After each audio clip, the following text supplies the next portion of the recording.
하나님 아버지, 부족한 자를 세워주셨사오니 입술을 사용해 주시며 하나님의 말씀이 우리의 신비에 새겨지는 역사 있게 하시고 정말 하늘의 것을 하늘의 것으로, 땅의 것은 땅의 것으로, 또 하나님의 마음은 그 마음으로 우리가 알아서 진실로 하나님과 하나 되어지는 신의 마음을 가진 자들이 되길 원합니다.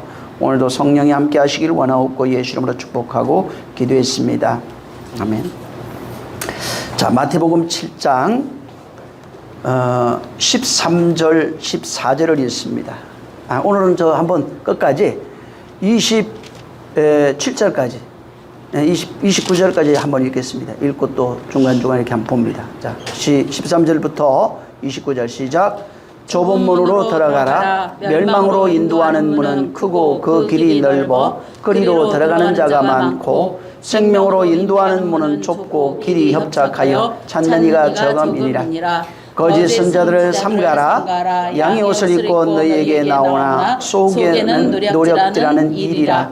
그의 열매로 그들을 알지니 가시나무에서 포도를 또는 엉겅퀴에서 무화과를 따겠느냐. 이와 같이 좋은 나무마다 아름다운 열매를 맺지 못된 나무가 나쁜 열매를 맺나니 좋은 나무가 나쁜 열매를 맺을 수 없고 못된 나무가 아름다운 열매를 맺을 수 없느니라.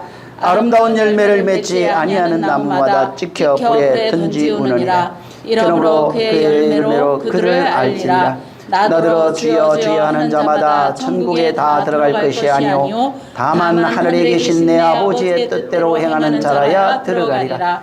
그날에 많은 사람이 나더러 이르되 주여 주여 우리가 주의 이름으로 선지자 노릇하며 주의 이름으로 귀신을 쫓아내며 주의 이름으로 많은 권능을 행치 아니하나이까 하리니 그때에 내가 너희에게 밝히 말하되 내가 너희를 도무지 알지 못하니 불법을 행하는 자들아 내게서 떠나가라 하리라.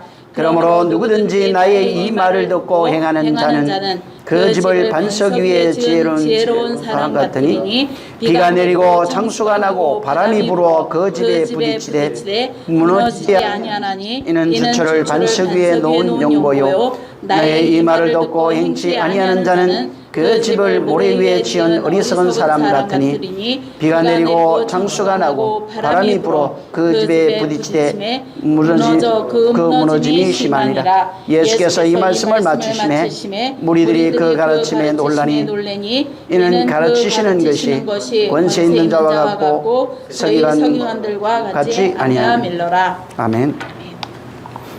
우리 14절 한 절 읽습니다. 시작. 생명으로 인도하는 문은 좁고 길이 협착하여 찾는 이가 적음이라. 앞으로 한 4-5번 정도 하면은 7장 끝납니다. 근데 이 7장의 내용을 우리가 좀 계략으로라도 좀 알아야 되기 때문에 여기 지금 그 산상수 이제 끝인데 7장 그 13절부터 있는 내용 29절까지의 내용 속에 중요한 것이 들어 있습니다. 여기에 5가지 경고가 나와 있어요. 5가지 경고. 그다음에 이 이제 5가지 경고로 끝을 맺는데 이 5가지 경고가 재미있게도 쌍을 이루고 있습니다. 한 쌍을 이루는데 이제 대조식으로 이제 되어 있는 겁니다. 첫 번째 여기 보면은 여기서부터 2가지의 길이 나옵니다. 13절 14절에 2가지의 길이 나오는데 좁은 문의 길, 넓은 문의 길입니다. 여기가 나오는 요 내용이에요. 오늘 요 부분에 대해서 좀 얘기를 할 겁니다. 그리고 이제 15절에서 20절에 보면은 2 종류의 나무가 나옵니다. 이게 좋은 나무, 나쁜 나무. 이 2 종류의 나무가 나오고, 이 앞에는 2 종류의 길이 나오더만, 그 다음에 길 다음에 나무가 나와요. 그 다음에 이제 21절부터 21절, 23절 여기 보면은 2가지의 주장이 나옵니다. 2가지 주장은 아버지 뜻대로 행하는 자, 자기 뜻대로 행하는 자입니다. 여기 길이 있고, 나무가 있고, 그 다음에 그 2가지의 주장, 자기 뜻대로 행하는 자, 아버지 뜻대로 행하는 자. 그 다음에 이제 24절부터 27절에 있는 내용인데, 여기 이제 제일 많이 아는 내용인데, 이게 건축자에 관한 얘기입니다. 그게 두 건축자입니다. 모래 위에 집을 지은 사람, 그 다음에 반석 위에 집을 지은 사람. 요 이제 두 종류의 건축자가 나옵니다. 그 다음에 28절, 29절 여기 이제 끝인데, 여기에는 두 종류의 사람이 나옵니다. 바로 권세를 말하고 있는데, 땅의 권세를 가지고 있는 자, 이게 말이에요. 사실은 하늘의 권세를 가지고 말하고 있는 것에 관한 내용이 여기에 나옵니다. 자, 여기는 이 13절부터 있는 내용들은 사실은 종말론적인 심판에 관한 얘기입니다. 그러니까 또 자꾸 사람들이 나중에 어느 날 종말이라고 생각하는데 그 얘기가 아닙니다. 바로 심판에 관한, 종말에 일어나는 심판에 관한 이야기를 여기에 담아두시고, 이 내용을 길, 그 다음에 나무, 또 주장이죠. 하나님 뜻대로 행하는 자와 그렇지 않은 자, 자기 뜻대로 행하는 자, 또 건축자, 두 종류의 사람에 관한 이야기로 이걸 풀어가고 있는 겁니다. 이 마지막 28절, 29절에 예수님이 말씀을 합니다. 이걸 이제 마쳤어요. 그 내용 앞에 산상수훈에 관한 얘기입니다. 5장, 6장, 7장에 있는 내용을 이제 마친 내용에 관한 내용인데, 여기는 그것을 마치고 난 이후에 사람들의 반응하고, 그 다음에 말씀의 권위에 관한 이야기를 여기에 말하고 있습니다. 여기 지금 그 29절에는 서기관들과 같지 않다 이렇게 했어요. 당시에 하나님 말씀을 가르치고 해석했던 사람들이 이제 서기관입니다.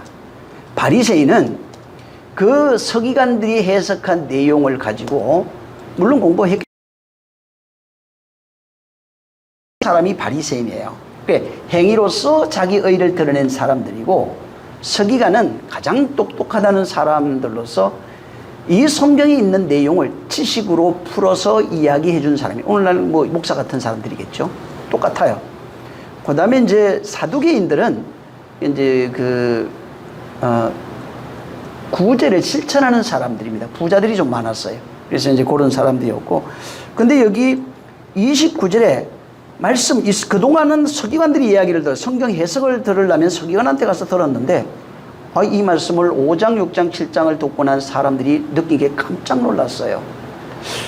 예수님의 가르침이 서기관들 같지 아니하고 권세 있는 말씀이라 이렇게 얘기합니다. 그게 예수님의 권위에 대한 얘기입니다. 그러니까 예수님의 권위가 보니까 서기관들하고 뭔가 분명히 다르다는 겁니다.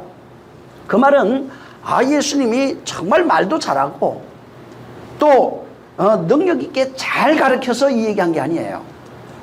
그런 이야기가 아닙니다. 무슨 얘기냐면, 서기관은 구약 성경에 당시에 이거보다 더 많았습니다. 36보다 더 많은데 구약 성경을 율법이라고 그러죠. 율법을 행위와 규범으로 가르친 겁니다. 그걸 행위와 규범으로 해석한 거예요. 그래서 그 해석하다 보니까 섬겨야 할 것, 그 다음에 지켜야 할 그런 규칙, 규범, 법도 율례로 해석한 것입니다. 근데 예수님은 이 이제 산상수훈 5장, 6장, 7장을 들었던 사람들이 얘기했던 게, 그 말이 아니었던 거예요. 들어보니까 여기 지금 살인하지 마, 간음하지 마, 도둑질하지 마, 이런 내용들이 나옵니다. 이 구약 성경에 있는 내용을 예수님이 재해석을 했는데 그걸 두고 깜짝 놀란 거예요. 놀라서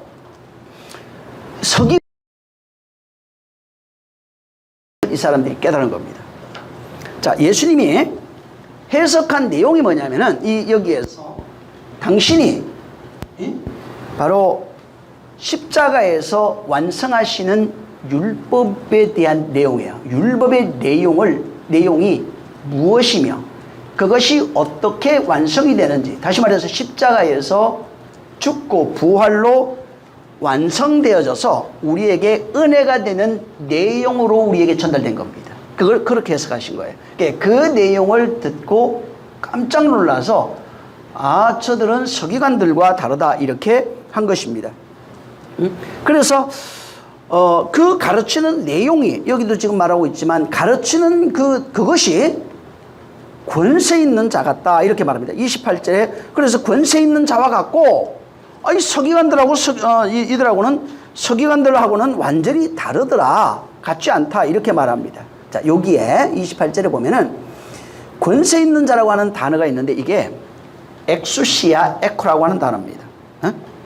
그걸 그대로 해석하면 권세, 이제 권위로도 해석이 되는데 권위를 소유한 자라는 뜻이에요. 그러니까 권세를 소유한 자 이런 뜻입니다.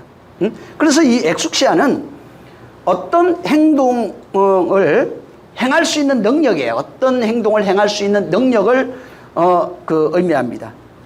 그래서 이제 요 서기관들도 마찬가지예요. 이들도 이제 당시에 서기관들은 성경을 해석할 수 있는 권위가 있었어요. 그게 이제 이게 역사가 내려오면서 그렇게 부여된 것입니다. 그래서 엑수시아는 원래는 사법적 용어예요. 사법적 용어로 권세, 권리, 권인, 뭐 성인하다 이런 뜻으로 이제 되어 있는 겁니다. 그래서 이게 엑수시하고 비슷한 단어가 있는데 이게 디나미스라고 하는 단어입니다.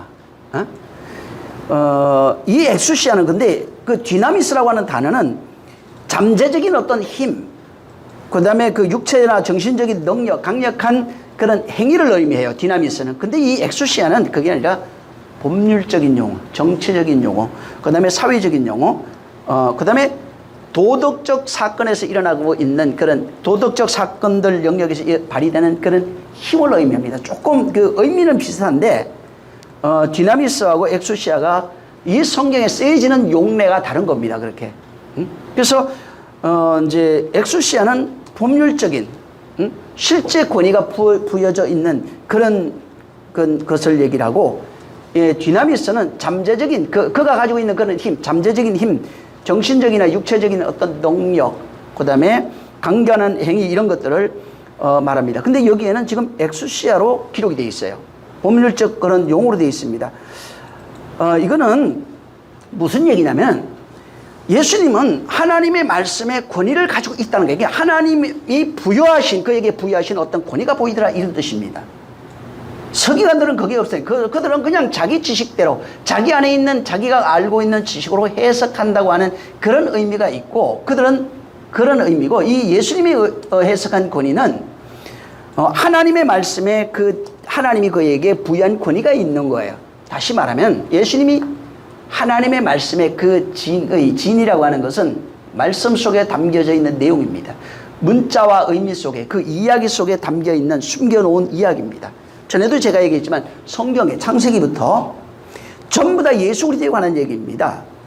창세기 1장, 2장, 3장 혹은 아담, 가인, 아벨 하는 모든 이야기가 예수 그리스도와 관련이 되어 있는 거예요. 그분으로 해석할 수 있어야 되는 거예요. 그분에 대한 얘기, 아브라함 이야기, 이삭, 야곱에 대한 이야기, 다윗 얘기, 솔로몬 얘기 전부 다 그분과 관련이 있는 얘기예요. 그걸 옛날 이야기, 옛날에 있었던 이야기로 해석하면 안 돼요. 그러니까 우리도 그렇게 본받자 하는 얘기가 아니라고요. 그분과 관련이 있는 거예요. 그분과 관련이 있는 그 이야기가 나와 관련이 있는 내용입니다. 그 안에서 단. 그래서 그분과 관련 있는 내용을 모르면 그 안에서 나와 관련되어 있는 내용을 바르게 해석할 수가 없는 겁니다. 예수님이 지금 그 엑수시아는 하나님이 그에게 주신 말씀의 권위가 있는 거예요. 법률적 권위로 그에게 그런 능력을 주신 겁니다. 그래서 그분이 지금 하나님으로부터 받은 그 권위를 가지고 말씀 속에 숨겨져 있는 내면에 숨겨져 있는 그 뜻을 바르게 알고 선포한 내용이에요. 그래서 그것을 바르게 당신이 알고 있고 하나님이 그것을 아는 권위를 그에게 준 겁니다. 알고 있고 그것을 우리에게 은혜로 전달하는 측면에서 권위예요. 그 내용을 모르면은 여기서 말하는 엑수시아라고 하는 권위가 나타날 수가 없는 겁니다. 그래서 서기관들은 이거 절대 있을 수가 없는 거예요. 하나님의 마음을 모르는 자는 이 엑수시아를 할 수가 없어요. 그래서 이것은 그분이 그 내용을 알아요. 하나님이 그에게 주신 권위로서 말씀에 숨겨져 있는 이면에 감춰져 있는 내용을 전부 다 알고 그것을 우리에게 은혜로 전달을 하면서 가르치는 측면에서 권위, 권세라고 하는 내용을 말하고 있는 겁니다.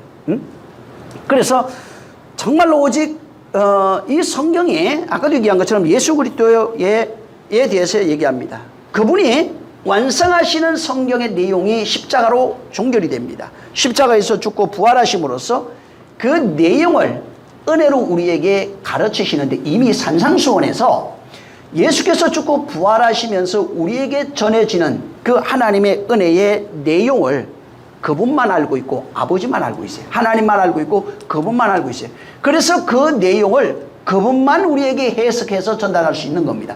이 산상수훈에 그 내용이 들어가 있는 거예요. 응? 그래서 이건 그냥 율례와 도덕적인 내용을 우리에게 설명하려고 하는 것이 아니라 그분이 아버지로부터 알고 있던 모든 내용, 하라고 했던 모든 것, 그 마지막 잡히시던 밤에서 겟세마네 동네 기도하잖아요. 아버지 원대로 마옵시고 내 원대로 마옵시고 아버지 원대로 되길 원합니다 하는 기도하는 그 내용은 그 속에 이미 그분은 모든 것을 다 알고 계셨고, 또 중간에도 제자들에게 말씀하기를 나는 죽으러 왔노라, 나는 섬기러 왔노라, 이것이 아버지의 뜻이다, 이렇게 말합니다. 그분이 십자가에서 완성하시는 그 내용, 어떻게 완성되어지는지, 그 뜻이 구약에 기록되어 있는 모든 내용들의 뜻이 어떻게 완성이 되고 그것이 어떻게 우리에게 전달이 되어지는지에 대한 내용들을 담고 있는 겁니다. 그래서 산상수훈의 내용을 겉으로 보면 절대로 이해 안 됩니다. 이거는 여기에 감춰져 있는 내용을 이분이 해석을 했는데, 이 해석한 내용도 문제는 뭐냐면 비유예요. 그래서 여러분이 성경에 나중에 찾아볼 때 비유라고 하는 단어를 딱 쳐가지고 신약 성경을 설정해서 보면은 예수님의 모든 말씀이 비유로 나옵니다. 비유로 말씀하시되 비유로 가라사대, 비유를 들어 비유로 말씀하시고, 전부 다 비유로 나옵니다. 응? 진리 맞죠? 예수의 말씀 진리라고 그래요. 근데 비유로 돼 있어요. 그럼 진리는 뭐예요? 비유 속에 담겨있는 내용이 진리입니다. 그 내용을 모르면 성경 겉으로 알고 외워도 진리를 가진 자라고 말할 수가 없는 겁니다.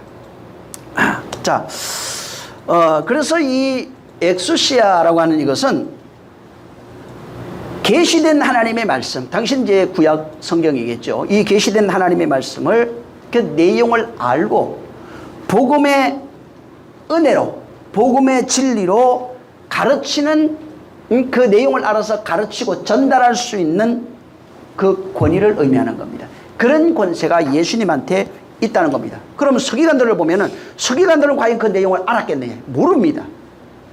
이 표면에 보여있는 단어적, 문화적, 풍습, 언어적 내용은 알고 있어요. 근데 이 복음 속에, 구약 성경에 나타나 있는, 하나님이 계시하신 그 말씀 속에 나타나 있는 그 내용을 서기관들은 절대로 알 수 없습니다. 흉내 낼 수도 없어요. 그러니까 할 수 없이 하나님의 말씀을 전부 다 육체를 훈련하는 예법으로 바꿔버리는 겁니다. 수양하는 도구로 바꿔버립니다. 마음을 훈련하는 그런 도구로 바꿔버리는 것입니다. 응? 예수님만 이 권세를 가지고 있기 때문에 여기 본문에도 29절, 28절, 29절에 그 말씀을 들었던 자들이 예수님의 가르침이 무엇인가 달랐던 것입니다. 그래서 그것을 듣고 너무 충격이 돼서 마음의 복음을 받아들여요. 응?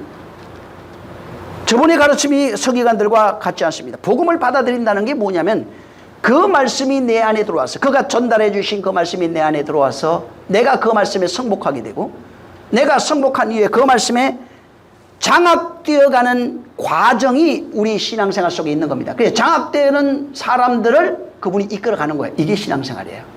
먼저는 들렸던 말씀이 권세 있는 말씀으로 들려야 되고, 두 번째는 그 들린 말씀에 내가 성복할 수 있어야 되고, 그 다음에 성복해서 그 말씀에 의해서 내가 장악된다는 겁니다. 장악된다는 말을 성경에서는 변화된다고 표현해놨어요. 바뀌어가는 과정입니다. 그 변화되는 과정에 있는 겁니다. 그리고 그 변화되는 사람들, 장악되어가는 그 사람들을 그분이 이끌고 그의 나라로 바로 그가 인도하고 있는 거예요. 그래서 요한복음 21장 18절에 보면 베드로에게 그런 얘기를 합니다. 내가 젊어서는 스스로 띠띠우고 원하는 곳으로 다니지만은 늙어서는 내 팔을 벌리는 남이 내게 띠띠우고 너를 인도할 것이라는 겁니다. 그게 젊어서는 아직까지는 자기 의지가 있어요. 변화되는 가정 속에 있으니까 자기 의지가 없어요. 그거 없으면 인간 아닙니다. 그래서 넘어지고 실수하고 좌절하고 죄짓고 그것 때문에 절망할 필요 없어요. 그거 당연한 겁니다. 처음부터 예수님 같은 자 못 나. 어린아이도 보면 어머니 뱃속에서 태어나서 교육을 잘 받는 자는 바르게 크고 못 받은 자는 엉망으로 크고 그러는 거예요. 자라가면서 그렇게 바뀌어가는 과정 속에 있고 어느 날 성숙됐을 때 보니까 훌륭한 사람이 되는 겁니다. 50 먹어서 60 안 바뀌었는데 어느 날 순간에 보니까 바뀌기 시작하다만 죽기 전에 훌륭한 사람으로 바뀌어서 가는 사람도 많고요. 그게 인간은 어떻게 할 수 있는 능력이 없어요. 그래서 하나님의 말씀에 장악되어가는 그 능력이 바로 우리 안에 있어야 되는 겁니다. 그래서 이게 예수님이 권세 있는 말씀을 가지고 우리에게 복음을 전해주니까 그 말씀을 들은 자들이 권세 있는 말씀이라고 이렇게 말해준 겁니다.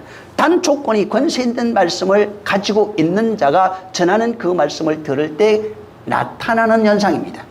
그 말씀을 가지지 못한 자가 서기관 율법사가 얘기를 해도 마음을 위로하고 평안을 가지고 어떤 수양하고 아름답게 행위하고 행동을 요구하는 그런 것을 말하는 것은 사람의 변화를 가져올 수 있는 것은 아닙니다. 그래서 바뀌어가는 과정 속에 베드로를 예를 들어서 요한복음 21장 18절 이하에 그렇게 말씀해 주신 거예요. 자, 그런 의미에서 교회라고 하는 것이 뭐냐면 그가 전해준 권세 있는 복음을 가지고 있는 기관이 이 땅의 기관이 바로 복음입니다. 그래서 그리스도의 복음을 위탁받은 기관은 교회입니다. 교회라니까 건물을 말하는 게 아닙니다. 건물은 교회가 절대로 아닙니다. 성도입니다. 나. 말씀을 들은 그 영혼을 말하고 있는 거예요. 바로 예수님이 지금 천국 복음을 산상수훈에서 말씀을 하시면서 그것을 성도들에게 넘겨줬는데 넘겨받은 자가 깨달은 것이 권세 있는 새 교훈이다 이렇게 말하는 겁니다. 자, 그렇다면 5장, 6장, 7장을 우리가 읽고 들었다면 내용을 알았다면 이 얘기를 할 수 있어야 돼요. 권세 있는 교훈이다. 이거 똑같이 그들도 들었어요. 근데 그 사람들은 와, 서기관하고 달라. 이건 저 사람은 뭔가 다르네. 권세 있는 새 교훈이야 라고 말하실 때 오늘날도 이걸 듣고 설교 듣는 얼마나 많이 들었겠어요. 근데 이 내용을 몰라요 사실. 그래서 권세 있는 교훈, 새 교훈이로다 말할 수 있는 능력이 없는 겁니다. 왜? 5장, 6장, 7장을 모르기 때문에 그런 거예요. 이것을 알고 있으면 이것을 들었던 사람들은 내가 지금 전해 들은 그 복음이 전해 들은 그 말씀이 이것은 이 땅에 있는 내용들이 아니에요. 성경은 이 땅에 있지만 그 내용은 이 땅에 있는 것이 아니었더라는 겁니다. 말씀이 계시가 이 땅에 내려와 있었지만 그 담겨있는 내용은 그 내용, 서기관들이 말했던 그 내용이 아닌 거예요. 그 속에 숨겨져 있는 그 내용을 예수님만 해석해서 그것을 교회에게 전달한 것입니다. 그 내용 속에 바로 그리스도의 죽음과 부활 그리고 그 내용을 복음의 은혜로 우리에게 전달하는 그 내용, 그 내용을 증거하는 그 내용, 선포하는 그 내용, 가르치는 그 내용을 교회에게 전달해 준 겁니다. 그래서 그분의 말씀을 내용을 알고 이것을 교회에게 전달받은 자가 성도입니다. 성도가 복음을 전해받았고 그 내용을 깨달아서 그것을 알고 먼저 그 다음에 선포하고 가르치고 양육하고 인도할 수 있는 유일무이한 기관으로서 교회, 바로 그를 성도라고 하는 것입니다. 예수님에게 주신 여기에 지금 이들이 깨달았던 이 권위가 지금 어디에 있느냐면 하늘에 가신 그분에게 있는 게 아니에요. 이 복음을 산상수훈을 진리로 들은 그 사람에게 주신 내용이에요. 산상수훈을 진리의 복음으로 받은 그 사람에게 주신 권위입니다. 그래서 그 권위가 어디냐면 복음에 있는 겁니다. 복음을 아는 자가 예수님이 가지고 있는 이 권위, 28절, 29절에 그 가르치시는 그 권세가 바로 그 말씀을 깨달아 알고 있는 자에게만 전달된 것입니다. 그래서 이 그 교회에게 주시는 권위는 오직 예수 그리스도에 관한 복음, 그것을 가르치고 양육하고 전거하고 선포하는 권위만이 있는 겁니다. 그래서 심판에 관하여서는 아버지께 있다 이렇게 얘기합니다. 교회는 심판하는 기관이 아니에요. 판단하는 기관이 아니에요. 오직 복음을 부여받아서 복음을 증거하고 복음을 가르치고 복음을 말해주는 기관이에요. 응? 다른 권위는 교회에 없어요.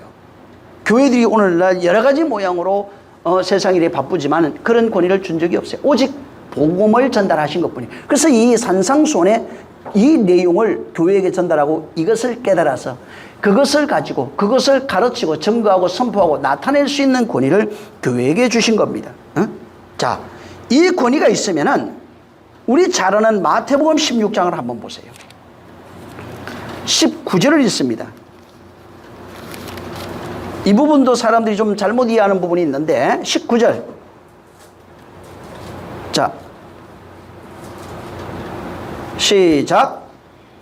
내가 천국 열쇠를 내게 주리니 내가 땅에서 무엇이든지 매면 하늘에서도 매일 것이요 내가 땅에서 무엇이든지 풀면 하늘에서도 풀리리라 하시고. 자, 이걸 사람들이 어떻게 이해하고 있냐면, 자, 아까도 얘기했지만 교회라고 하는 것은 천국 복음을 위임받은 기관이에요.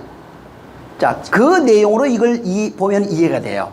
근데 단순히 이 내용만 보면은 아니 교회가 세상을 축복하고 사람들을 축복하면 그 복을 주고 교회가 그 사람을 저주하면 저주받는다. 이걸 이제 조금 더 권위를 강화하기 위해서 목사에게 하늘의 축복권이 있다. 그래서 저 사람을 축복하면 저주받, 내가 너 저주하면 저주받고 너 축복하면 축복한다고. 이거 전부 다 사기입니다. 이것을 더 강화시킨 데가 가톨릭이에요. 바로 신부에게, 교황에게 이 권위를 주었다고 말한 것이 바로 이 내용이에요. 그걸 이제 잘못 해석한 내용입니다. 표면상으로는 교회가 그렇게 할 수 있구나. 그냥 저주하면 저주받고 복을 주면 축복하면 축복하고 그런 표현이 어법상 그렇게 되어 있지만은 근데 실상은 그것이 아니라 복음을 바르게 가르치는 내용을 말합니다. 여기 19절은 아까 얘기한 것처럼 예수님이 우리에게 복음을 주신 겁니다. 교회는 복음을 알고 전달받아서 깨닫고 바르게 알아서 그 진리를 알고 그것을 가르치고 증거하고 양육하고 인도하는 기관입니다. 그것밖에 없어요. 근데 그걸 가지고 교회가 막 칼을 갖고 마음대로 죽이고 이게 잘못된 거라고요. 교회에게는 그걸 준 적이 없어요. 그것은 모든 심판하는 권세는 하나님께만 있는 겁니다. 응? 그러니까 그걸 잘못하니까 교회 내 말 안 들으면 너 저주받고 내가 저주하면 다 저주받는다고. 또 거기에 현혹돼서 얼마나 많은 사람들이 쥐죽은 듯이 두려워서 떨고 있습니다. 그게 다시 율법으로 끌고 가는 거예요. 응? 여기에 있는 이 내용은 복음을 받은 사람들이 주님께 돌아와 복을 얻고 어떤 사람은 복을 얻게 되고 어떤 사람은 죽게 된다. 이런 게 아니라 하나님의 말씀을 그 받은 사람들, 그 받은 사람이 내가 이제 깨달았어요. 자, 이게 여기 산상수훈으로 얘기한다면 산상수훈의 5장, 6장, 7장의 내용을 알았습니다. 자, 내가 이제 알아서 내가 복음을 가진 자가 됐어요. 이것을 바르게 가르치게 되면은 그 들은 사람, 너와 같은 사람이에요. 그 들은 사람이 죽게 돌아와 복을 얻을 수 있다 이 얘기입니다. 그 사람에게 하늘문이 열린다 이 얘기예요. 응? 근데 내가 지금 이 하늘의 복음을 알았어요. 5장, 6장, 7장을 알아서 이것을 내가 전달했는데 안 들어요. 안 듣게 되면은 그는 저주 아래 죽게 된다는 말씀이에요. 내가 저주하면 저주받고 이 얘기가 아니고 내가 복음을 안 자로서 은혜를 안 자로서 은혜를 전달하게 되면은 그 은혜를 받은 사람은 복을 받게 돼요. 다시 말하면 이 19절에 있는 내용처럼 하늘이 열리게 돼요. 하늘이 열려서 바로 하늘의 것을 얼마든지 가질 수 있어요. 하늘이 어디라고 그랬어요? 마음이에요. 마음에 양식 창고가 가득 차게 돼요. 거기에서 얼마든지 갖다 쓸 수 있는 능력이 돼요. 근데 안 받아요. 안 받는데 무슨 창고가 있어요? 안 받으면은 하늘에 열리지 아니하고 그는 자기 죄 가운데 바로 죽을 수밖에 없는 겁니다. 그래서 이 19절은 복음의 진리와 구원에 관한 얘기를 하고 있는 겁니다.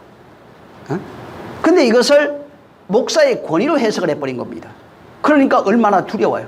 조금 신령하다는 사람들 자기 권위로 이것을 다 사용하고 있는 겁니다. 이런 내용이 아니에요. 교회 얘기예요. 복음의 진리를 건네받은 교회, 그 다음에 그 말씀을 듣는 진리와 들은 그 진리의 내용과 구원에 관한 내용을 여기에 바로 설명하고 있는 겁니다. 어떤 교회에게도, 어떤 목사에게도, 어떤 개인에게도 축복권과 저주권을 준 적이 없습니다. 예수님도 없어요. 예수님의 축복권이라고 하는 건 우리가 말하는 그런 축복권이 아니에요. 그의 복음을 전달하기 위해서 죽는 축복입니다. 우리가 생각하는 그런 축복이 아니에요. 내가 복 받고 싶으면 마음대로 가서 뭘 하고 하는 그런 것을 말하는 것이 아닙니다. 축복권과 저주권, 내가 가지고 있는 목사와 또 혹은 선교사님 모든 사람들의 자기가 가지고 있는 어떤 권위를 내세우기 위해서 하나님이 내게 축복권과 저주권을 주셨다고 자기 자신을 정당화하는 구실로 이 성경을 사용하고 있지만 성경의 내용은 전혀 다른 내용입니다. 오직 예수 그리스도의 죽음과 부활을 선포하는 내용이야. 그 속에 담겨 있는 그 진리를 건네받는 내용입니다. 그래서 오직 이렇게 그 예수 그리스도의 십자가의 죽음과 부활의 은혜, 진리, 복음의 진리의 내용을 하나님이 아들로서 허락하셔서 건네준 기관이 누구냐면 교회입니다. 그걸 성도라고 말하는 겁니다. 그래서 교회와 성도는 하나님이 건네주신 복음의 진리의 내용을 건네받은 유일무이한 기관입니다. 어떤 개인에게도 축복권과 이걸 준 게 아니에요. 축복권이라고 하는 예수의 축복권은 복음을 전하는 축복권입니다. 저주라고 하는 것은 내가 저주에 이런 얘기를 하는 것이 아니라 복음을 받지 않는 자 스스로 저주 아래에 떨어진다는 내용을 가지고 있는 겁니다. 사람들이 그 내용을 잘못 이해한 겁니다. 그래서 복음을 가지고 있는 자가 이것을 전해주는 거예요. 이 내용이 사도행전 나옵니다. 자, 사도행전 2장을 보세요. 42절, 사도행전 2장 42절.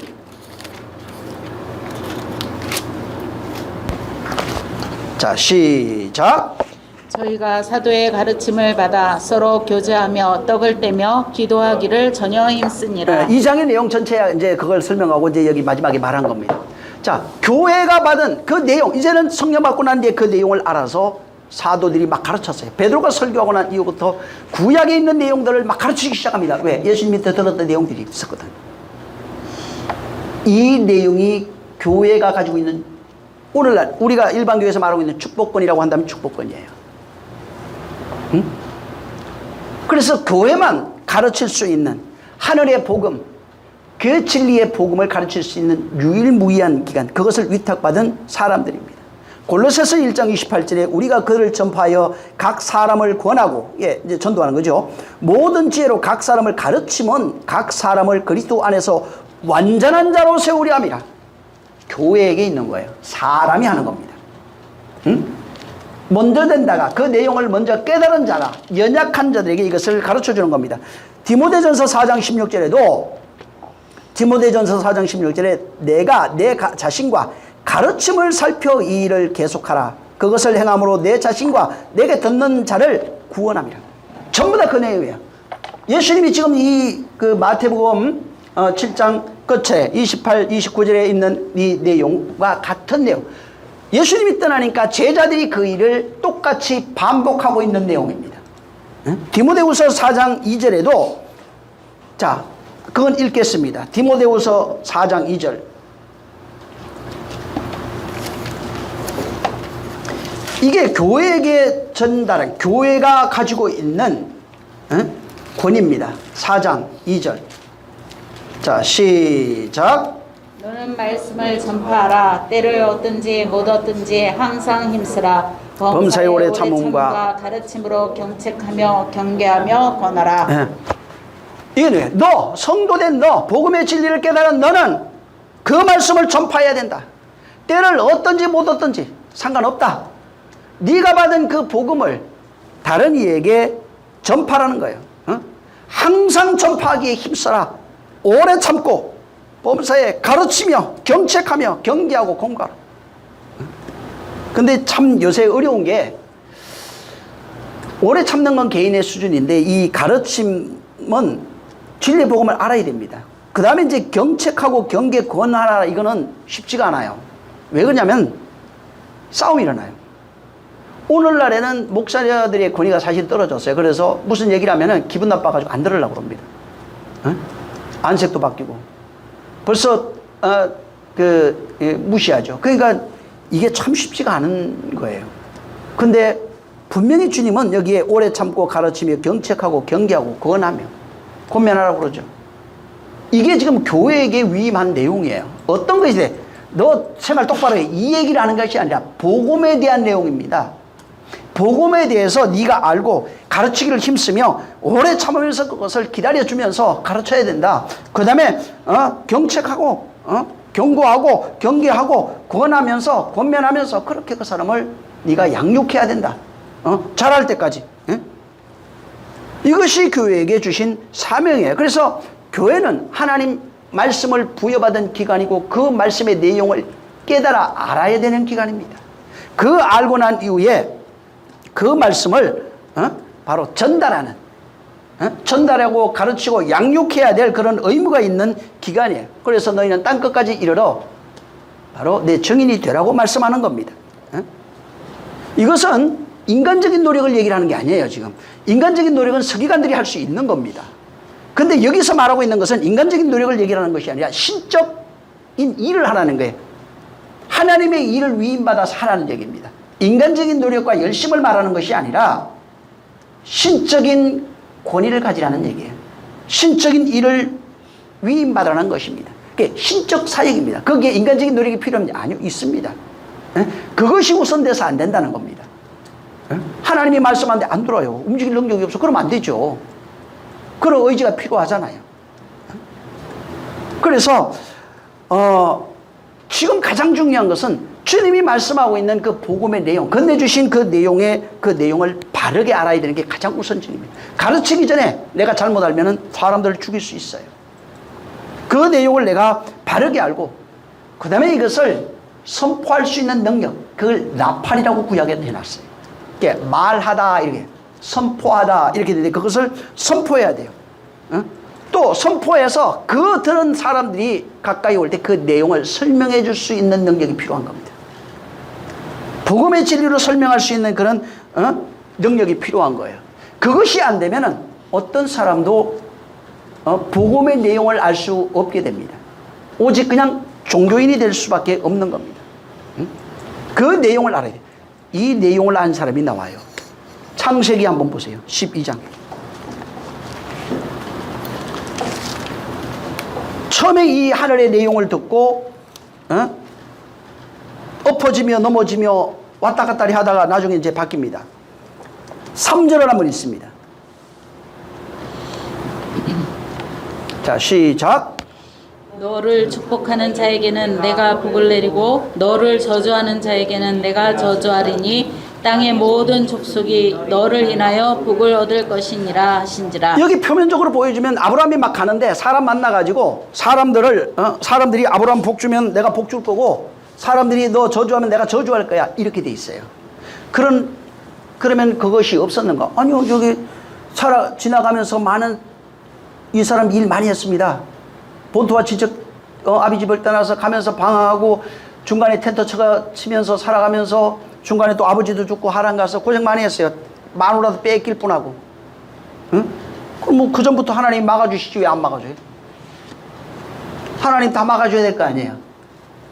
응? 내가 너를 지켜가지고 너를 저주하는 자를 저주하고 물론 그 결과적으로 보면 또 마누라 뺏기니까 하나님 다시 찾아주기도 하니까 뭐 틀렸다고 완전히 틀렸다 말할 수는 없어요.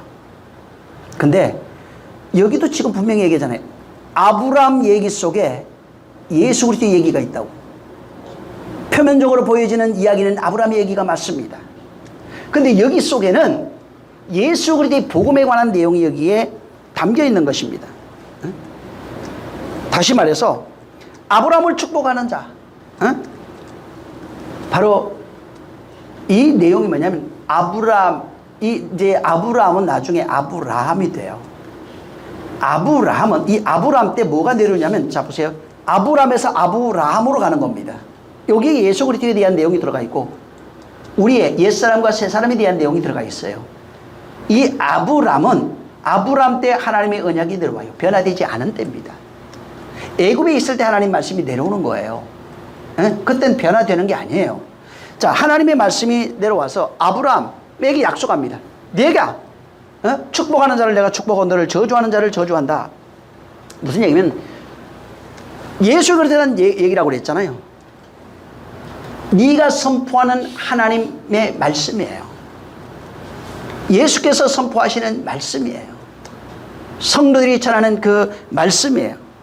아브라함이 선포하고 가르치는 그 말씀을 영접하는 자, 가르치는 그 하나님을 영접하는 자들, 그러면 그는 하나님의 사람으로 복을 받아요.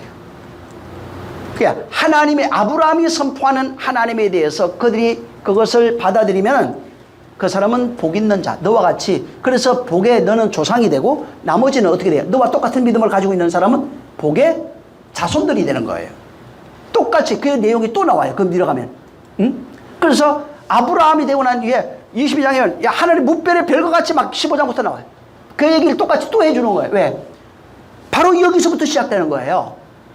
아브라함, 네가 전하는 그 하나님의 아브라함만이 지금 하나님을 알고 있어요. 다른 건 전부 다 이방신을 섬기고 있는 겁니다. 그러니까 아브라함이 전하는 그 선포하는 그 하나님을 영접하는 자는 너와 똑같이 복을 받는다는 얘기입니다. 그 하나님을 아브라함이 선포하는 그 하나님을 거부하는 자는 똑같이 그 저주 아래 놓인다는 것입니다. 그래서 여기에 있는 내용은 전부 다 예수 그리스도에 관한 내용이에요. 사실은 그 내용을 이렇게 포장해서 말하는 거예요. 그래서 예수님이 이걸 다시 오셔서 해석을 했어요. 뭐라고 얘기를 하냐면 내 말을 듣는 자는 영생을 얻었고 말을 안 들으면 어떻게 돼요? 이미 심판을 받았고. 그걸 요한복음 3장 16절 18절에 그대로 다시 얘기합니다. 그러니까 내 말, 아브라함 너를 축복하는 자는 복을 받고 그 말을 듣는 자는 계속 그런 식으로 예수 그리스도와 연결이 되어 있고 그것이 결국은 또 우리와 연결이 되어 있는 거예요. 그래서 그 내용을 아브라함을 축복하는 자는 하나님이 복을 주시고 아브라함을 저주하는 자는 하나님이 저주한다. 이런 식으로 되어 있는 겁니다. 근데 그 속에 담겨 있는 내용은 아브라함의 믿음이 아브라함에서 아브라함이 되어 믿음의 조상이 되는 내용이 있고 너와 같은 네 말을 듣고 너와 같은 믿음을 가지고 있는 자는 아브라함의 아들들, 자식들이라 이렇게 너는 믿음의 조상이 될 것이다 이렇게. 그래서 하늘의 별과 같이 땅에 모래 같은 많은 자들이 나오는 겁니다. 아브라함의 말을 안 들으면 아브라함 밖에 있는 거예요. 전부 다. 그게 저주 아래 있는 거예요. 아브라함과 같은 믿음을 가지고 있으면 그는 믿음의 조상이 되는 거예요. 그래서 아브라함은 1절 순종함으로써 이렇게 나옵니다. 그 말씀을 순종함으로써 그런 자가 되는 겁니다. 다시 말해서 아브라함이 천국 열쇠 가지고 있다 이 말이에요. 이 마태복음 아까 16장으로 얘기하면은 아브라함이 천국 열쇠 가지고 있는 그것을 부여받고 이것을 내가 너에게 넘겨주니 언제 넘겨줘요? 예수님이 넘겨주니. 아브라함이 그 역할을 구약에 연극한 겁니다. 연극을 해놓고 실상에 와가지고 예수님이 넘겨주는 장면이 산상수훈에 나오는 겁니다. 그 내용을 그에게 바로 넘겨준 거예요. 그래서 예수님의 가르침을 보니까 서기관들이나 이런 사람 같지 아니고 권세 있는 사람 같은 겁니다. 그래서 아브라함 네 말을 들으면 너와 같이 복을 받는다. 바로 권세 있는 자, 하늘의 복음을 말하고 있는 바로 그 사람. 그리스도의 사역이 하나님의 사역이에요. 이 세상의 복음을 전달해주는 사역이에요. 하나님으로부터 소외된 자들에게 하늘의 복음을 전해주는 그 사역이에요. 그래서 그 사역을 우리에게 전달하는 것입니다. 다만 그 내용을 받지 아니하는 자는 복음으로부터 소외됩니다. 듣지 않는 자는 복음으로부터 전부 다 소외됩니다. 그리스도와 예수 그리스도와 바로 상관이 없는 사람들이에요. 그래서 그때 당시에 아브라함에게 그렇게 한 것처럼 예수님 당시에 그렇게 한 것처럼 오늘도 똑같이 그 선상 동일한 선상 아브라함과 예수 그리스도와 우리의 교회와 동일 선상에서 바로 하나님의 말씀을 먼저 전해받은 자들이 하나님의 권위를 가지고 전달하는 그 내용 그것이 바로 성도들에게 있고 그 내용을 누가 잘 깨달아서 누가 잘 가르치며 그것을 누가 잘 선포하고 누가 잘 양육하고 인도하는지에 대한 그 노력은 개인에게 있는 겁니다. 그러나 그 내용을 모르면은 아브라함과 같은 믿음 가졌으니까 자손이 아니에요. 아브라함과 같이 그 내용을 깨달아야 됩니다. 그래서 창세기 22장에 가면 아브라함이 딱 클라이막스로 딱 끝내요.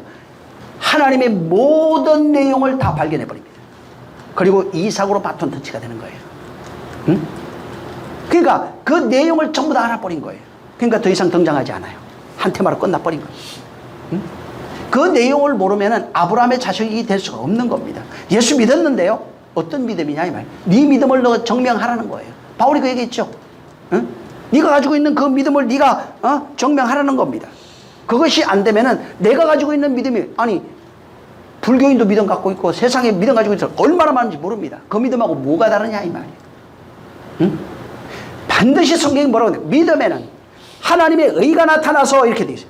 하나님의 의를 뭐라고 그랬어요? 그리스도라 이렇게 얘기했어요. 하나님의 의가 나타나서 믿음에서 믿음에 이르게 된다고 로마서 1장에 말하고 있고 그 하나님의 의는 예수 그리스도라고 말하고 있습니다. 골로새서에도. 자, 예수 그리스도가 그 하나님의 의인데 그 의가 너희 안에 있느냐 물었어요. 그래서 그리스도가 너희 안에 있는 것을 내가 확정하라고 말합니다. 믿음이 다른 거예요. 부처님이 있습니다. 다른 거예요. 내 의가 있습니다. 다른 겁니다. 그 의가 없으면 아무것도 될 수 없는 거예요. 여기 이제 본문에 예수님이 이 지금 13절에 보면 좁은 문으로 들어가라 이렇게 말합니다. 이 산상수훈을 제가 마치면서 제자들에게 지금 모셔가지고 좁은 문으로 들어가라 하고 예수님이 설명하면서 좁은 문은 생명으로 인도하는 문이다. 자, 좁은 문은 생명으로 인도하는 문이다. 좁고 길이 협착해서 찾는 사람 정말 적다 이렇게 얘기해 줬어요. 응? 반대로 멸망으로 인도하는 문은 크다. 그 길이 넓어서 들어가는 이가 굉장히 많다 이렇게 얘기합니다. 그래서 요새 오늘날 보면은 교회도 어떤 데는 좁은 문도 만들어 놓고 그 다음에 이제 좁은 문이 교회 열심히 다니는 것이다 얘기하기도 뭐 여러 가지로 이제 이것을 해석하고 있습니다. 이 내용을 알려면은 좁은 문이 뭔 줄 알아야 돼요. 응? 좁은 문, 바늘길 전부 다 비웁니다.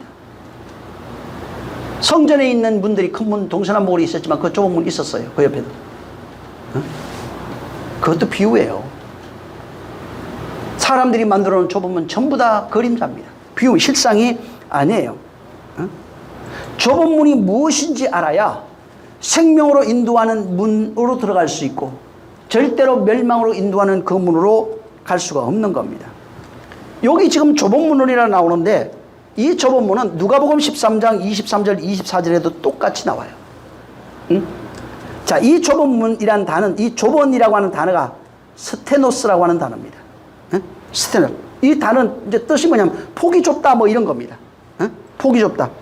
그 다음에 협착이라고 하는 단어가 나와요. 그러니까 좁은이라는 단어는 스테노스, 폭이 좁다 이런 뜻이고 협착이라고 하는 단어 이렇게 해야 되는데 이 단어는 들립보라고 되어 있습니다. 이제 들립보 혹은 들립시스라고 합니다. 이게 들립시스 뜻이 뭐냐면 압박하고 억압하고 뭐 괴롭게 하다, 고난, 뭐 환란, 억압 뭐 이런 식으로 쓰여지는 단어가 이제 들립서, 들립보라고 하는 단어입니다. 그래서 이 들립시스가 들립시스가 들립보의 명사형이에요. 그래 억압, 환란, 뭐 고난 뭐 이런 식으로 쓰여집니다.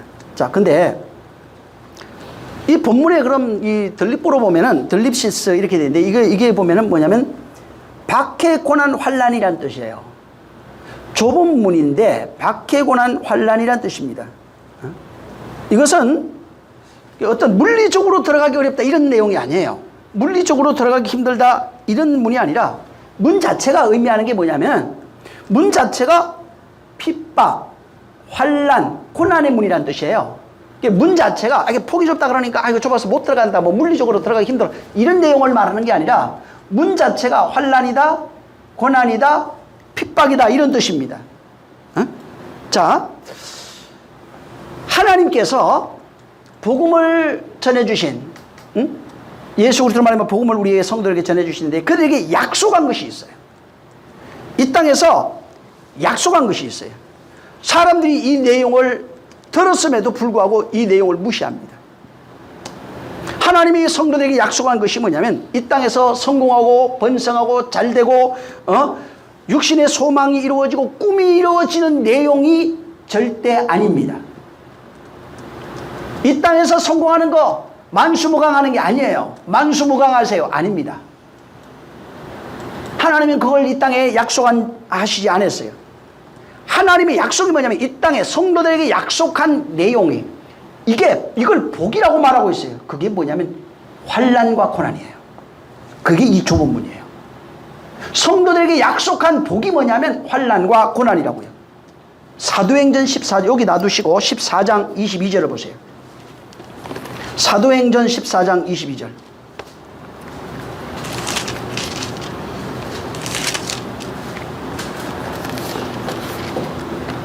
사도행전 14장 22절. 자, 시작. 제자들의 마음을 굳게 하여 이 믿음에 과라 권하고 또 우리가 하나님 나라에 들어가려면 많은 환난을 겪어야 할 것이라 하고. 네. 환난과 핍박이 그때는 만연했어요. 근데 지금 누가가 이 글을 쓰면서 하나님 나라에 들어가려면 많은 고난과 환난이 있어야 돼. 아니 교회에게 환난과 고난, 예수님도 좁은 문이 환난과 고난의 문이다 이렇게 얘기를 해줬는데 사람들은 이거를 그렇게 이해를 안 했어요. 그냥 좁은 문 들어가기 힘들어, 예수 믿기 힘들어 이렇게 해석을 한 거예요. 그 내용이 아니라고요. 천국의 문 자체가 고난과 환난이라고 얘기하고 있는 거예요 지금. 응? 로마서 5장을 보세요. 로마서 5장 2절 3절이 있습니다. 1절부터 나중에 이러면 시간 나면 좀 읽어보세요 한번. 자, 2절 3절. 자, 시작. 또한 그로 말미암아 우리가 믿음으로 서 있는 이 은혜에 들어감을 얻었으며 하나님의 영광을 바라고 즐거워하느니라. 다만 이뿐 아니라 우리가 환난 중에도 즐거워하나니 이는 환난은 인내를, 인내는 연단은 소망을 이루는 줄 알기로다. 1절은 뭐냐면 예수 그리스도로 말미암아, 2절에 그로 말미암아, 예수 그리스도로 말미암아 믿음으로 서 있는 은혜에 들어감을 얻었어요. 그리고 하나님의 영광을 바라보고 즐거워하고 있어요. 자, 근데 3절에 보면은 우리가 환난이 일어나고 있는 거예요. 환난 중에 즐거워하는, 환난 그러니까 자꾸 또 육체 환난, 내가 가난하고 힘들고 전부 다 이런 식으로 해. 그 얘기가 아니에요. 응? 환난, 인내, 연단, 고난, 뭐 소망 전부 다 육체적인 것. 그러면 부자들은 천국 어떻게 들어가라고? 우리가 전부 다 개인 주관적인 내용을 말하고 있는 거예요. 사람들이 이걸 읽으면서 자기 형편을 가지고 막 여기 집어넣는 거예요 다. 아니 부자는 그런 물질에 어려움 없을 거 아니에요. 가난한 병든 사람은 뭐를 환난이라고 생각할 거예요? 병든 걸 환난이라고 그럴 거 아니에요 또. 그럼 사람마다 환난이 다르단 말이에요. 그 환난이 아니라고요. 모든 사람, 있는 자나 없는 자나 건강한 자나 가난한 자나 남녀노소 불문하고 겪는 게 환난과 고난과 핍박을 말합니다. 성경에서 말하는 그 내용을 말하는데 사람들이 자기 형편을 가지고 거기에 환난과 고난 핍박을 그렇게 다 또 인내하는 거 이걸 내가 견뎌야 돼. 내가 가난을 전부 다. 그 다음에 내가 천국 들어가서 행복하게 살아야지. 전부 다 인간적인 내용이에요. 그 내용이 여기에 아닙니다. 고린도후서 1장 4절 보세요. 고린도후서 1장 4절. 자, 시작. 우리의 모든 환난 중에서 우리가 위로하사 우리로 하여금 하나님께 받은 위로로서 모든 환난 중에 있는 자들을 능히 위로하게 하시는 이시로다. 모든 환난 중에서 모든 환난 중에서 그분이 우리를 위로하고 있는 거예요. 모든 환난 중에서. 그러니까 이게 그로 말미암아 일어나고 있는 어떤 환난이 있는 겁니다. 계시록 7장 14절에도 보면 내가 가로되 내 주여 당신이 알리다 하니 그가 나더러 이르되 이는 큰 환난에서 나오는 자들인데 어린 양의 피에 그 옷을 씻어 희게 하셨어요. 그러니까 이게 환난이 어린 양의 피하고 무슨 관련이 있는 내용이에요. 내가 겪는 뭐 육체가 힘들고 이런 게 아니라고요. 지금 여기 지금 예수님이 이거 말하고 있어요. 큰 환난에서 나온대요. 그들이 환난을 겪고 교회는 환난과 핍박이 있어요. 그 문을 통과하고 나오는 자들이에요. 근데 이 환난과 핍박이라고 하는 것은 어린 양의 피와 관련이 있는 거예요. 응? 그 옷을 씻어 희게 된 겁니다. 그래서 여기 이 본문에 환난이라고 나오는 이 들리프라고 하는 이 단어는 인간이 가지고 있는 어떤 죄악 혹은 뭐 실수, 잘못된 판단, 건강, 환경적인 것, 육체적인 것, 그 다음에 내가 인과 율에 관한 것. 내가 잘못하니까 저주받고 하나님이 나를 치고 그 다음에 내가 잘했으니까 복을 받고 그런 내용이 그렇게 받는 내용이 아니라고요. 내가 범죄해서 받는 내용이 아니라고요. 내가 신앙생활 똑바로 안 해서 받는 내용이 아니라고요. 이 환난은. 고난은 그게 아니에요. 성도들이 복음을 받고 난 이후에 경험되어지는 고난을 말합니다. 진리의 복음을 받고 난 이후에 하나님의 생명을 받고 난 이후에 그 생명으로 말미암아 내 안에서 겪게 되는 내용을 말하고 있는 거예요. 내 안에서 경험하고 있는 것.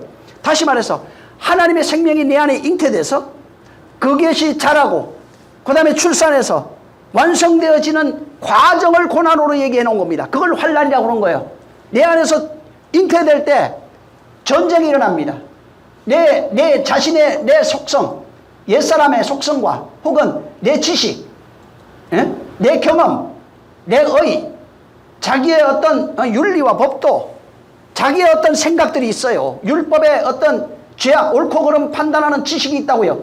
근데 이 진리는 옳고 그름이 아니거든요. 이게 들어와서 옳고 그름을 박살내는 그 과정 속에서 오는 고난, 환난, 그런 것들을 말하는 겁니다. 이것을 예를 들면, 자, 어머니 자궁이 있어요. 여기에 아버지의 씨가 잉태됩니다. 씨가 잉태되면 얘가 막 자라가요.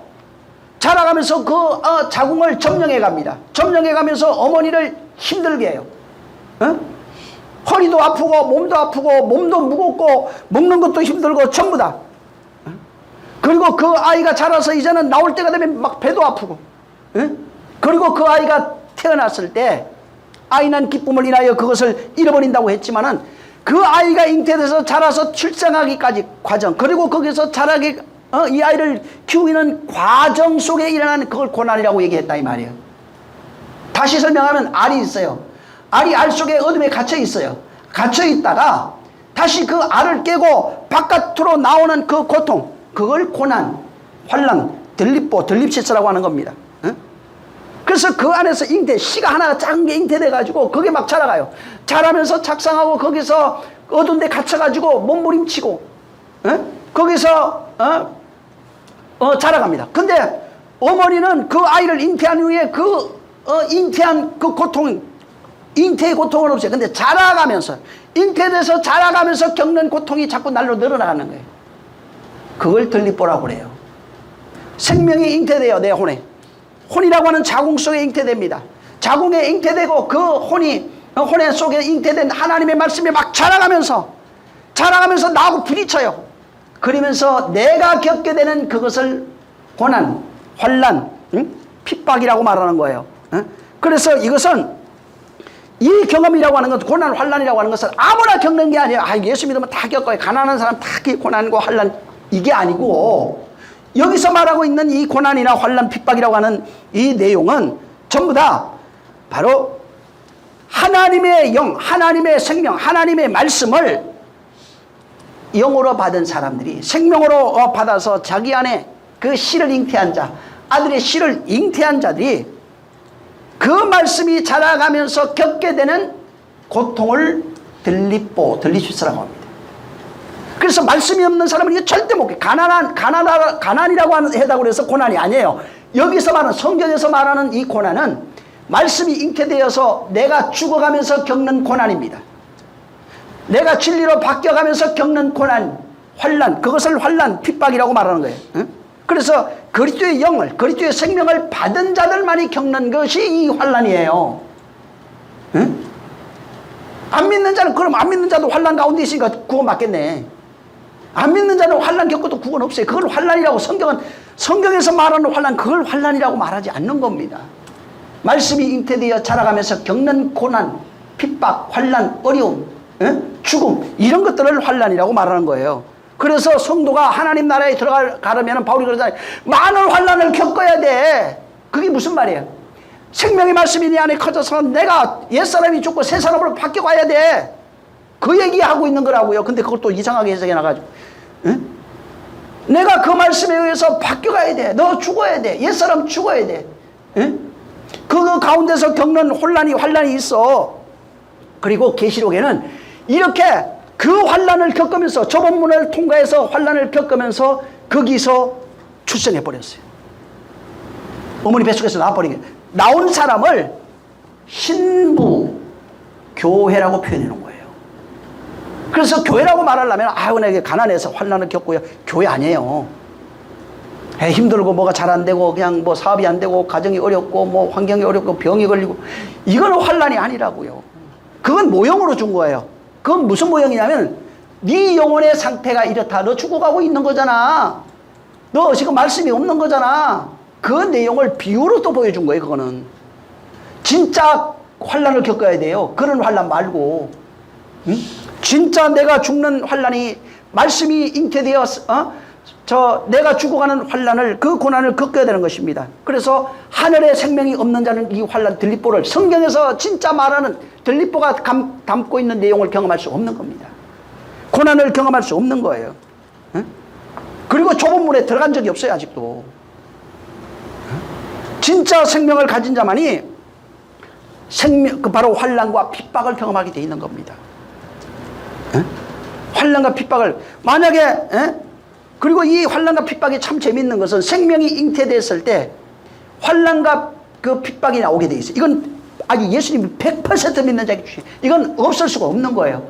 이게 없으면 어떤 얘기냐면 네 안에 생명이 없다는 것이 폭로되는 겁니다. 예수 믿는데 아무도 나는 어려움도 없고 감사하게도 내가 하나님 도와 이게 무슨 얘기냐면 나에겐 생명이 없습니다라고 스스로 고백하는 거예요. 왜? 환난과 핍박은 예수님이 모든 성도에게 동일하게 주신 능력입니다. 응? 생명이 들어오면 잉태하면 배가 불러오게 돼 있다니까요. 이게 생명이 들어오면 내 안에 옛사람이 죽는 것이 당연히 있어야 되는 거예요. 이게 당연한 얘기예요. 응? 이걸 던지면 떨어지게 돼 있어요. 응? 나무로 이마 맞으면 깨지게 돼 있다고요. 그냥 피나게 돼 있어요. 바늘로 찌르면 아프고 피나게 돼 있어요. 당연한 얘기예요. 그냥 생명을 가진 자는 당연하게 환난과 핍박이 일어나게 돼 있어요. 옛사람이 죽음이 있어요. 난 그런 거 없어요. 그럼 안 죽은 거예요. 생명이 없다는 얘기예요. 생명의 말씀을 받은 적이 없어요. 하나님을 믿어드리는 섬겨드리는 종교인일 뿐이에요. 섬겨드리는 종교성만 가지고 있는 겁니다. 그는 믿음이 있다고 말하는 것이 아니에요. 응? 자, 마태복음 13장 보세요.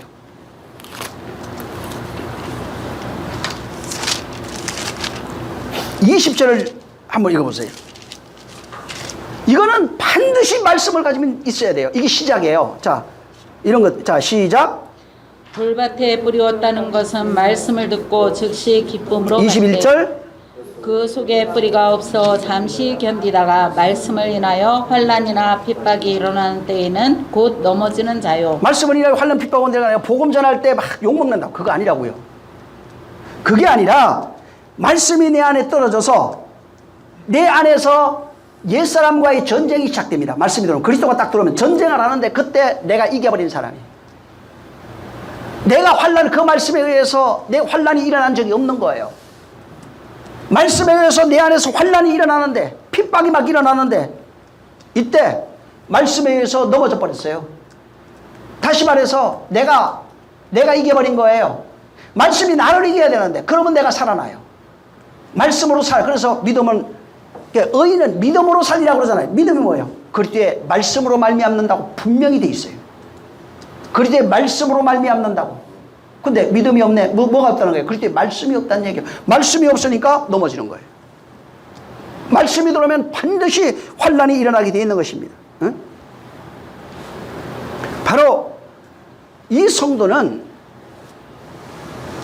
하나님의 생명이 들어올 때 그 생명이 나한테 이질적으로 느껴져요. 이렇게 우리가 백신 주사 맞으면 왜 몸이 반응하죠. 이거 뭐가 잘못됐다고 이거 막 그래서 부어오릅니다. 이게 어떤 고름도 나요. 이게 전쟁이 일어난다는 얘기예요. 백신이 들어갈 때 어떤 바이러스가 들어오면 그런 일들이 일어나는 겁니다. 이와 마찬가지로 육신의 본성으로 살아가는 존재, 정욕으로 살아가는 존재, 자아로 살아가는 존재가 하늘의 생명이 딱 들어올 때 이걸 이질적으로 느껴요. 응? 반응하는 겁니다. 그걸 거역해요. 반대요. 뭔가 나하고 안 맞는 거예요, 이게. 예? 그러면서 그때 하늘의 생명이 들어왔을 때 나하고 뭐가 안 맞아서 충돌이 일어나는 것을 전쟁이라고 그러고 이때 그 말씀에 의해서 내가 죽는 것을 고난이라고 하고 환난이라고 하고 핍박이라고 해요. 그래서 환난과 핍박은 자신이 내 안에서 감지하는 겁니다. 어떻게 감지되느냐? 말씀이 들어올 때, 생명이 올 때 감지되는 거예요. 응? 생명이 올 때 감지되는 겁니다. 그래서 여자들도 처음에 몰라요. 생명이 잉태되면은 모르다가 어느 날 입덧을 해요. 이게 뭐냐면 몸이 반응해요. 이질적인 것이 들어온 거예요. 몸 안에. 들어와가지고 얘가 바로 그때가 정착하는 기간이에요. 이질적인 게 들어와서 그때 계속해서 막 몸은 반응을 해요. 막 구역질하고 막 합니다. 근데 그때 내 몸이 받아들여요. 받아들이면 그 다음부터는 헛구역질이 안 나와요. 그때부터는 이 아이가 자라기 시작하는 거예요. 제대로. 근데 그때 제일 많이 유산됩니다. 그때 못 받아들이면은 유산되는 거예요. 그냥 몸이 그걸 거부해버리면 그냥 유산되는 겁니다. 하늘의 생명이 우리 안에 들어와요.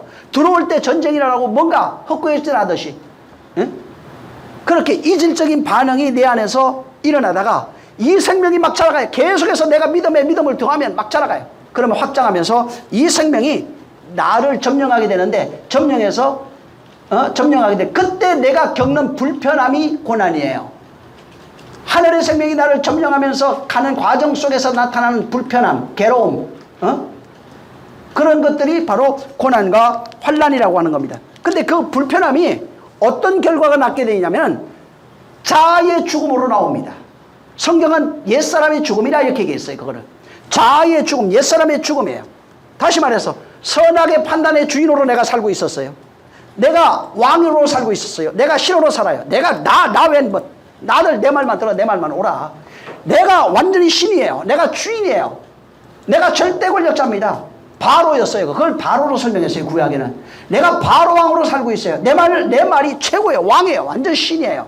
하나님도 어찌할 수 없어요. 그래서 내가 그렇게 살던 내가 하나님의 나라가 모세를 통하여 침공에 들어온 겁니다. 말로서 침공했어요. 모세에게 바로에게 가서 이르라. 내 말을 이르라 이렇게 얘기합니다. 하나님의 말이 예수 그리스도를 통해서 우리 안에 들어옵니다. 전도자를 통해서 우리 안에 들어오는 거예요. 자, 내 안엔 내가 신이고 내가 왕이고 내가 주인이었는데 그 말이 들어왔을 때 내가 수용한다는 것은 내가 졌다는 얘기예요. 내가 왕의 자리에서 내려와야 된다는 거예요. 이제 내가 그 말만 듣겠다 이 말이에요. 그러면 말이 들어와서 점령하면은 내가 신의 자리에서 내려오는 거예요. 옛사람이 죽는 거예요. 자아의 죽음, 자아가 확장이 파괴되는 겁니다.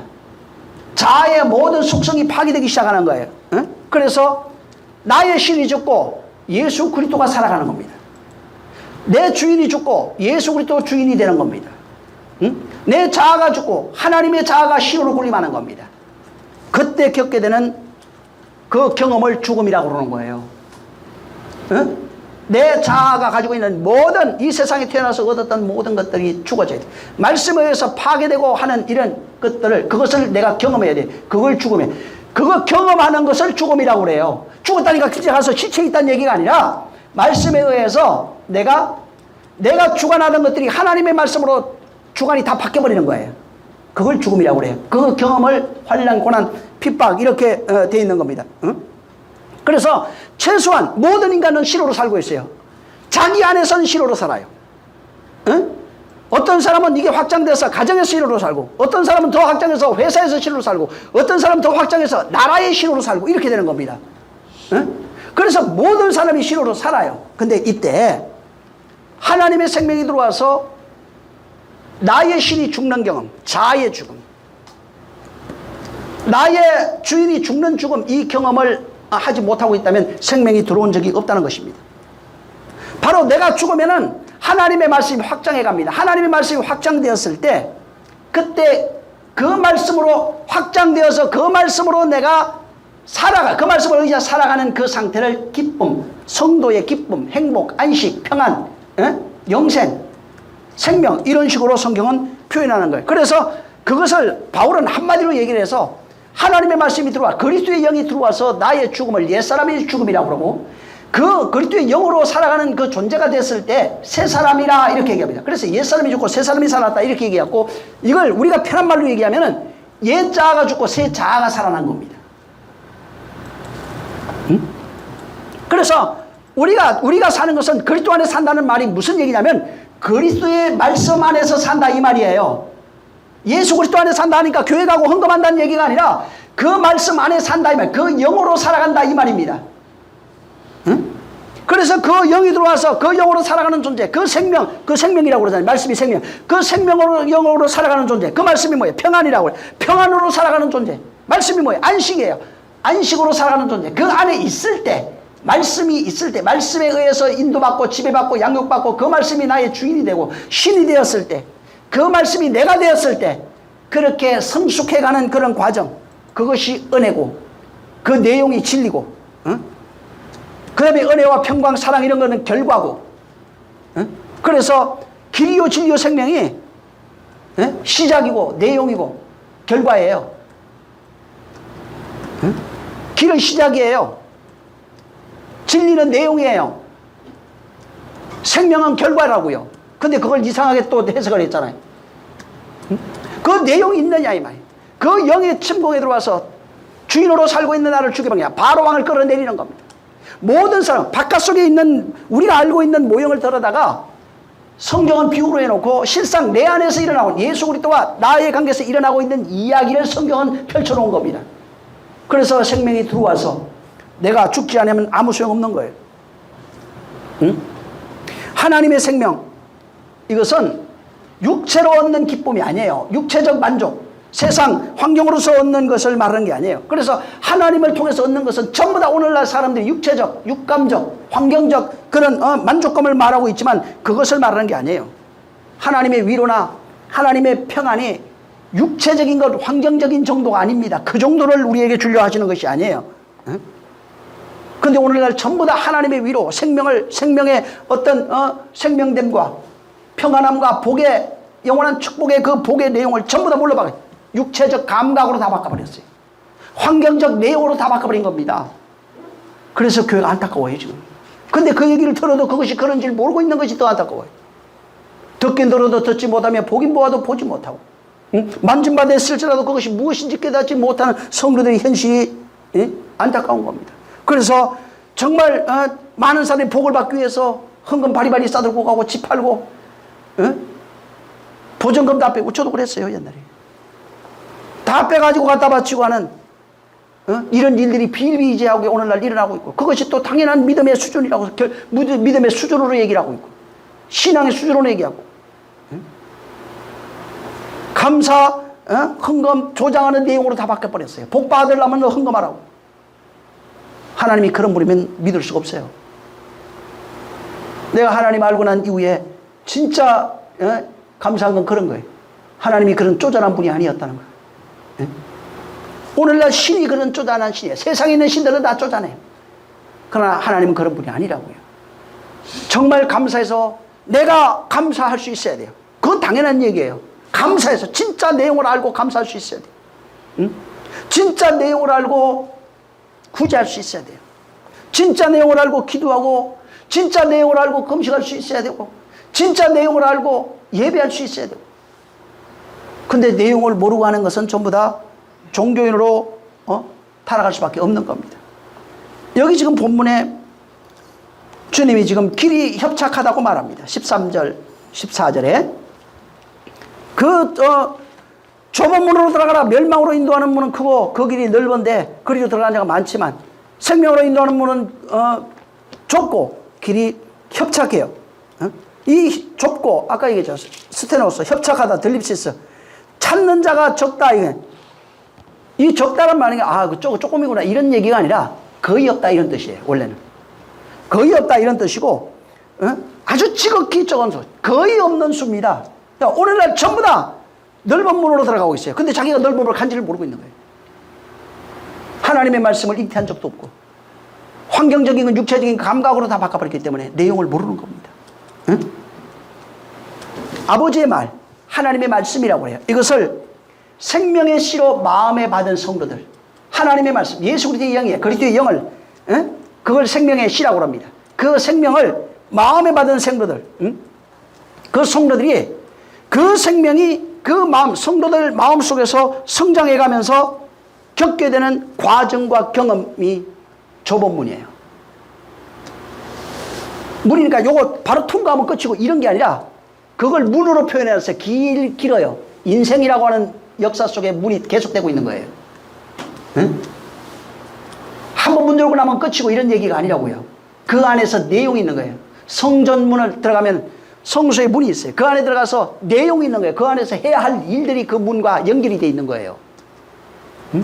이런 과정이 없으면 아무것도 아닌 거예요. 그러니까 문 열고 들어가면 그 안에 내용이 갇혀. 이게 문은 시작일 뿐이에요. 그 내용이 완성이 돼야 다음 문으로 가는 겁니다. 열리지가 않아요. 요새 보니까 뭐 방탈출 이런 거 있더만 그 안에 그 내용을 완성해야 탈출이 되잖아요. 똑같은 거예요. 응? 그래서 그 생명력이 우리 안에 계속해서 성도 안에 심겨져서 생명력이 자라가는 그 내용이 있어야 됩니다. 어? 스테노스, 그 다음에 들립시스, 그래서 박해, 고난, 이런 거예요.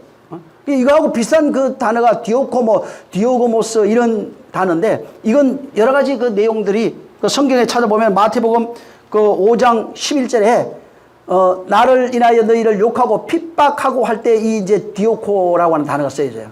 뭐 이런 데도 있고 그 다음에 12절에도 선지자들이 이같이 핍박하였느니라 할 때 그 핍박, 그 다음에 너희 원수를 사하면 너희를 핍박하는 자를 위하여 기도하고 할 때 전부 다 이제 이 디오코라고 하는 그 단어가 이제 쓰여지고 있어요. 이게 그러니까 하나님의 말씀이 그 생명이 우리 안에 들어와서 여기도 지금 마태복음 5장 10절부터 이제 여러분이 그 12절까지 읽어보면 그러면 나를 인하여요. 나로 인하여 뭐 이런 겁니다. 에? 마태복음 5장 44절에도 다 마찬가지예요. 너희를 핍박할 때 나로 인하여 너희를 핍박할 때 전부 다 이게 핍박과 환난이 누구하고 관련되어 있냐면 예수 그리스도하고 관련되어 있어요. 그의 영으로 관련되어 있다 이 말입니다. 그분으로 말미암아 일어나고 있는 일들이에요.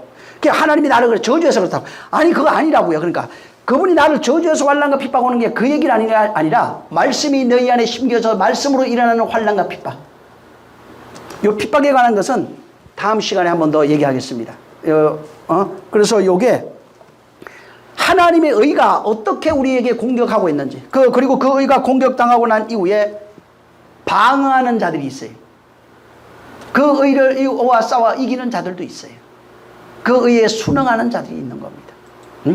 순응할 때 일어나는 것을 환난과 핍박이라고 그러고 그 다음에 맞붙었어요. 이렇게 맞붙어가지고 아직 이기고 진 것도 아니에요. 그때를 전쟁이라고 그래요. 전쟁이 일어났다고 그래요. 아직 진 건 아니에요. 진 것도 아니고 이긴 것도 아니에요. 그 다음에 그 말씀이 내 안에 들어온 상태를 성경은 침공이라고 해요. 침공, 전쟁이 그들의 군대를 일으켜 여호와의 전쟁이 시작되고 하는 게 시작이 전부 다 그거예요. 말씀이 우리에게 침공 들어온 거. 침공에서 들어와서 그 말씀이 전쟁이 시작이 되고 전쟁으로 말미암아 어느 한쪽이 이겨야 돼요. 근데 성경이 뭐라고 되어 있냐면 여호와의 군대가 반드시 이기고 또 이기리라 이렇게 되어 있습니다. 그래서 바로 옛 자아와 하나님의 자아의 충돌이 말씀 때문에 일어나는 겁니다. 내 말과 하나님의 말이 충돌하는 겁니다. 내 생각 하나님의 생각이 충돌하는 겁니다. 내 의가 하나님의 의가 충돌하는 것입니다. 그래서 그때 일어나는 근데 그때 충돌에 의해서 하나님의 말씀을 받아서 그 말씀에 내가 지고 전쟁에 졌어요. 내가. 그리고 그 말씀에 의해서 내가 점령돼 가지고 그 말씀에 의해서 노예로 살. 그래서 성경에 노예 있잖아요. 율법의 노예에서 해방되어 진리의 노예가 되었다. 이게 또 얘기하는 거예요. 해방됐는데 또 죄 아래 팔렸다가 다시 진리에 팔렸도다. 이렇게도 얘기해요. 바울이 그걸 설명했어요. 그렇게. 그러니까 진리의 노예로 살아가는 그 상태를 자유, 해방 이렇게 얘기한 겁니다. 또 노예라고 표현 안 쓰고 그걸. 그래서 그건 뭔 얘기냐면 성도가 살아가는 역사 50년, 70년, 80년, 100년 요새 뭐 100세라니까 그 역사 속에서 바로 환난, 핍박, 고난이 일어나는 겁니다. 그래서 들립시스, 디오코 이런 내용이 그때 일어나는 거예요. 이것은 반드시 그 내용을 이 단어들은 말씀을 인하여 그러니까 그리스도의 영이 우리 안에 들어와서 일어나고 있는 그런 내용입니다. 이것은 내 보편적인 욕망으로 일어나는 게 아니에요. 뭐가 잘 안 돼서 그런 게 아니라 내가 뭐 죄져서 그런 내용이에요. 사람들 전부 다 네가 죄져서 그렇다는데 죄져서 그런 거 아닙니다. 그래서 내 욕망, 내 의가 십자가의 의, 그 복음의 진리의 의에 의해서 충돌할 때 일어나고 있는 내용입니다. 그것에 져서 내가 점령되어서 바뀌어가고 있는 그런 것이 불편함이 환난, 고난, 핍박 이런 내용들이 있어요. 그래서 이것이 그때 드러나는 겁니다. 그래서 근데 복음의 진리가 아니고 율법이 들어왔을 때 나타나는 것이 있어요. 뭐냐면 정죄하는 겁니다. 정죄가 나타나요. 정죄는 뭐를 나타내냐면 율법이 들어오면 옳고 그런 것, 선악이야. 너 잘못했잖아. 이거 잘했어. 너 옳고. 전부 다 옳고 그런 거. 이건 율법을 가지고 있는 사람이 말하는 거예요. 그래서 율법을 가지고 있는 사람은 너희 말하는 것으로 나타난다. 이런 말이 굉장히 많은데 그게 뭐냐면 너희가 말하는 그것으로 너를 판단, 네가 이미 심판받았느니 하는 말이 뭐냐면 율법으로 판단하는 자는 그 안에 뭐가 있다는 얘기예요. 율법이 있다는 얘기예요. 생명이 없다는 얘기예요. 율법이 있다는 얘기는 뭐예요? 바울이 얘기했죠. 율법은 사망 안에 있는 것이라고. 그래서 스스로 사망 안에 있는 겁니다. 그래서 율법이 자기 의가 되는 거예요. 그것 사망이라고 그래요. 율법이 의가 돼 있으면 사망이에요. 그래서 전부 다 고백한다는 거예요. 뭐 나중에 너 잘못한 거 기록해도 이게 다 그게 아니고 이미 내가 내 안에 율법이 있으면 율법을 말할 수밖에 없어요. 말한 내 모든 것이 내 율법이에요. 그래서 사망 안에 있다는 것이 증명되어 버린 겁니다. 그걸 지옥이라고 그래요. 천국 된 자라고 그러죠. 천국이 어떻게 알아요? 생명이 내 안에 있으면 생명을 말하게 돼요. 그게 복음의 진리예요. 진리를 말하는 자. 생명을 말할 수 있는 것은 네 말한 것을 너를 증명한다고 그러는 거예요. 그래서 그 안에 있으면 생명을 가진 자는 생명을 말하고 사망을 가진 자는 사망을 말하게 돼 있다는 거예요. 그래서 말에 대한 얘기가 나오기 시작하는 거예요. 또. 자, 이 시간 기도할 때 하나님 여기 지금 13절 14절에 있는 이 조본문에 대한 얘기가 있는데 정말 이 생명에 인도하는 생명으로 인도하는 그 문은 길이 그 좁고 협착하다고 합니다. 이 길을 내가 걸어갈 수 있도록. 나 가난한 거 싫어요. 그 얘기가 아니라고요. 그건 노력하면 돼요. 열심히 일하세요. 그건 돼요. 하나님 나와 정말 생명의 그 씨가 내 안에서 들어와서 나를 점령해가는 이러한 내가 진짜 좁은 문 들어간 것을 내가 알고 거기에서 경험되어지는 경험이 내 안에 있게 해달라고. 또 그것을 알고 내가 많은 자들에게 전할 수 있는 능력이 있게 해달라고 기도하겠습니다. 하나님 아버지 감사합니다. 오늘도 주님이 함께 해주셔서 정말 이 하나님 말씀 예수 그리스도께서 우리에게 주시는 그 생명의 말씀이 권세 있는 자와 같고 석유관 같지 않다 하셨사오니 하나님 아버지의 복음 속에 담겨있는 그 내용을 밝히 알아서 그 말씀으로 말미암아 환난과 핍박을 겪지만 결국은 또한 복음을 전해줄 수 있는 자 진리의 복음을 은혜의 복음을 전해줄 수 있는 자로 우리가 영적 신앙생활하며 살아가는 성도가 되게 하여 주시옵소서. 이 주간도 승리하고 함께하기를 원하며 예수 이름으로 축복하고 기도했습니다. 하늘에 계신 우리 아버지여 이름이 거룩히 여김을 받으시오며 나라에 임하옵시며 뜻이 하늘에서 이룬 것 같이 땅에서도 이루어지리이다.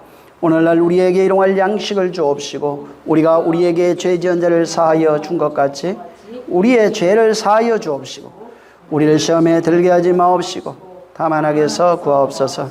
나라와 권세와 영광이 아버지께 영원히 있사옵나이다. 아멘.